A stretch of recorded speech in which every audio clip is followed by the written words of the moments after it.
I think it all began with music. I was born in London, England, and according to my mom and my dad, when I was 4, I was just like a whirling dervish whenever music was playing. It was always my response to music. And I would say 50 years later, or 60, or whatever we are at, it's music that is somehow the driving, inspiring, propelling force for me. And it was always a response to the imagination of music, to the rhythm of music, to the pathos of music, to the joie of music. And that's when I started dancing. And I took dance lessons at a little ballet school, starting at the age of 4. And then the teachers suggested to my mom that I should probably look at a more professional school. And I went to the Arts Educational School in London and did my ballet and acting till the age of 9. And when I was 9, my whole family came to Canada. And it was absolutely essential to me that I continue my ballet lessons.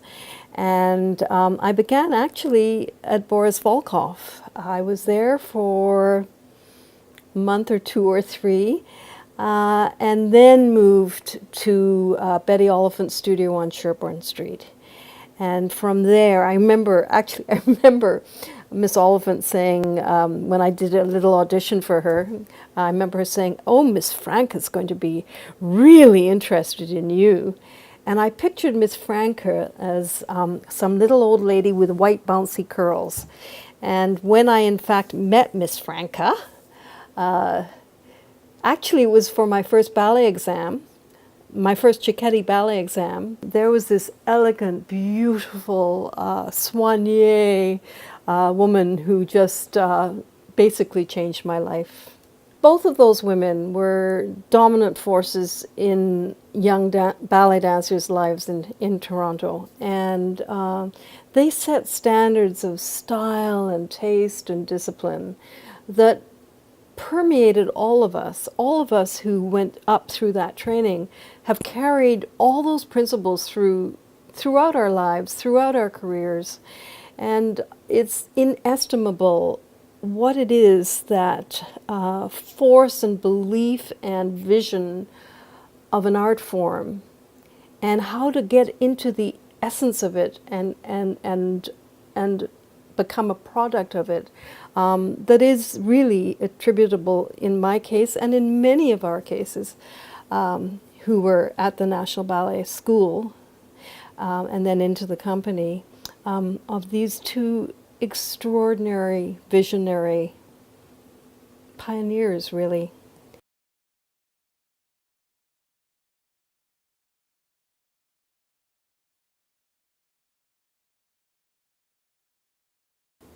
A year or 2 after I was in the company, Eric Broom came and mounted his La Sylphide.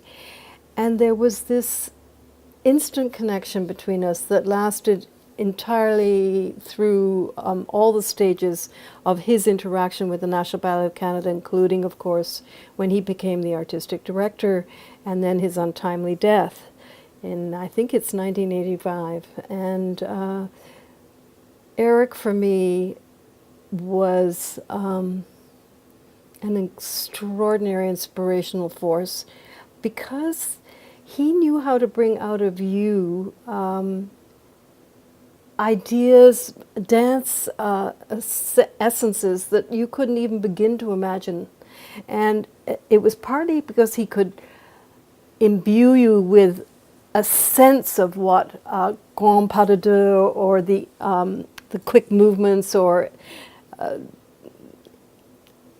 roles like La Sylphide, which he cast me in, but also because he then kind of piqued something inside of me and us, anyone who had the fortune to work with him, to go, and just open up the horizons and go beyond the steps. He always talked about, I think he wrote a book, Beyond Technique, and he was a huge force in my life.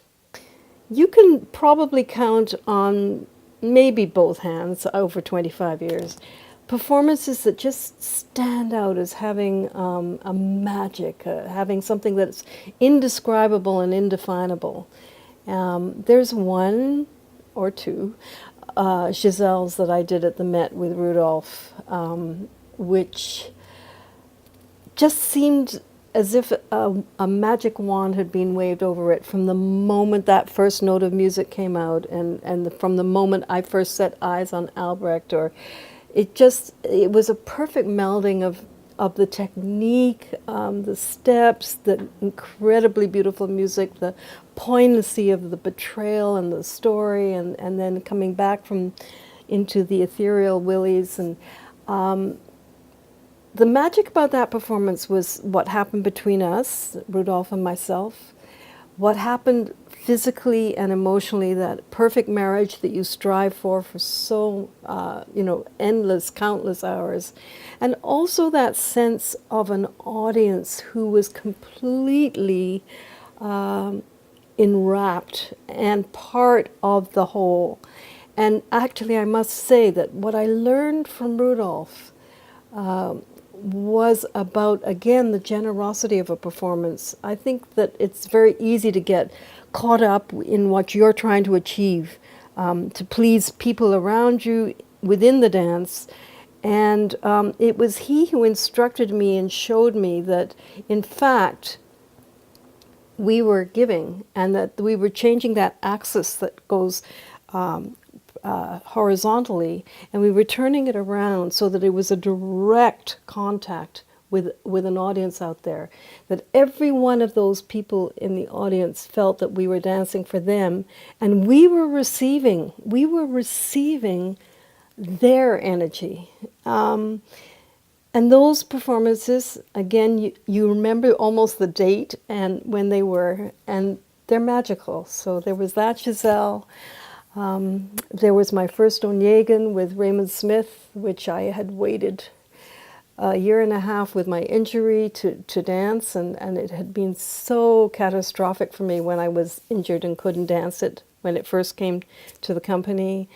There's doing James Kudelka's Washington Square, and just finding such beauty in a character that was not particularly typical for the ballet world, because Catherine Sloper had so much to strive for, and so many things that came that challenged her security and her insecurity, and that was a very delicate balance. And his choreography was so masterful, and it was pretty wonderful to have that, something like that created on you. I mean, that was the other part, is with dance. Is the creativity and working with choreographers on new work. Really, really important. The most important part of my career were my last years, my last 7, 8, 9, 10 years, and climaxing in my farewell performances. I had a very serious knee injury. I was forced to stay away from the stage for 14 months, absolutely mid-career. I had a great season with Nureyev in New York and Sleeping Beauty in 1976, and I set off on a long set of guest tours with Fernando Bujones, and in Fort Worth, Texas, I snapped the anterior cruciate ligament of my left knee, and I didn't walk for 4 months, and I had to learn to walk again before I could dance again, and it kept me away from the stage for 14 months, and I really had to fight to get back. And maybe it's unusual or different, but for me, the flowering, the physicality, the technique, and then, of course, the marriage with the more artistic understanding of what it is I was doing came in the second half of my career. When you commit to dance, the important thing is that you're committing to a collective. You're not an island unto yourself.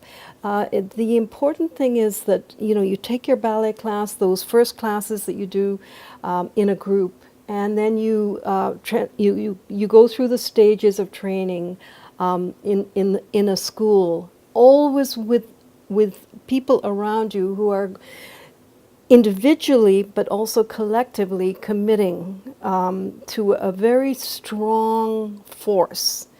And a very demanding force, a very physically and emotionally and intellectually demanding force. You can never give enough, and yet dancers are givers.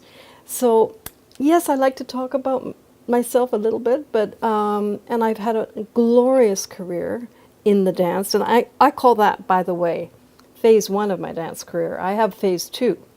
When I moved into filmmaking and expanding my horizons.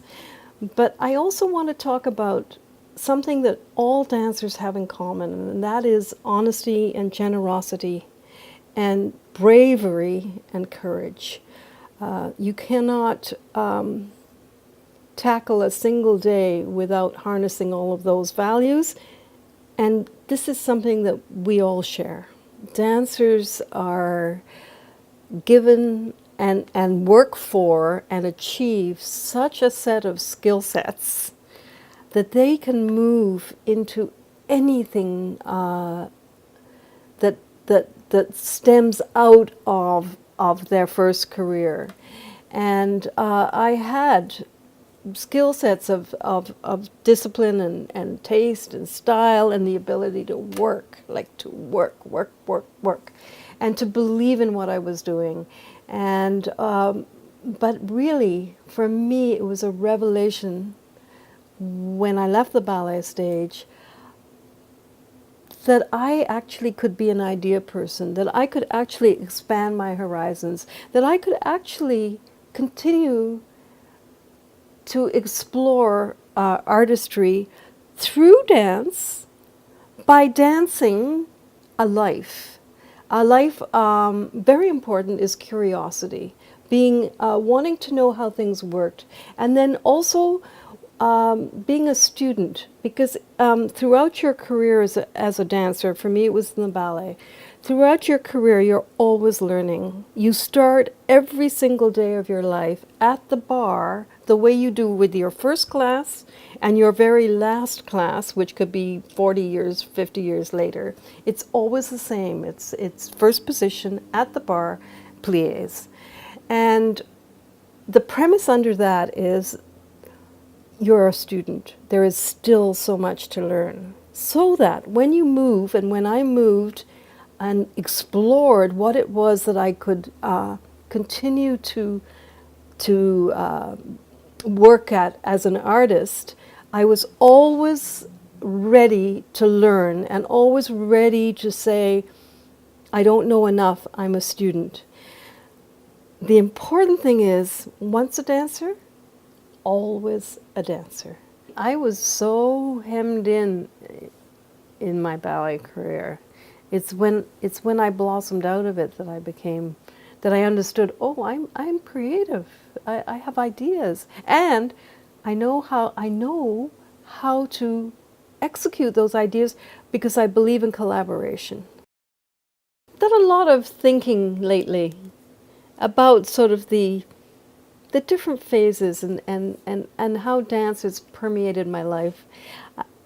This honor means so much to me. I think back to when I was 4 and that phase 1, and I would say that that phase 1 of training to be a dancer, struggling, striving, having an incredibly glorious professional career, dance consumed me. And then phase 2 of dance in my life is that it's propelled me. It's propelled me into taking risks, moving into uncharted territory, and being creative because of the belief in artists from all disciplines, propelled by that dance sensibility, the drive, the belief in the art form. And always I come back to it, the giving. So I am touched by the honor because I am honored to be part of this collective. The Canadian dance collective that goes back 100 years or more. It's the essence of our culture. I do believe that.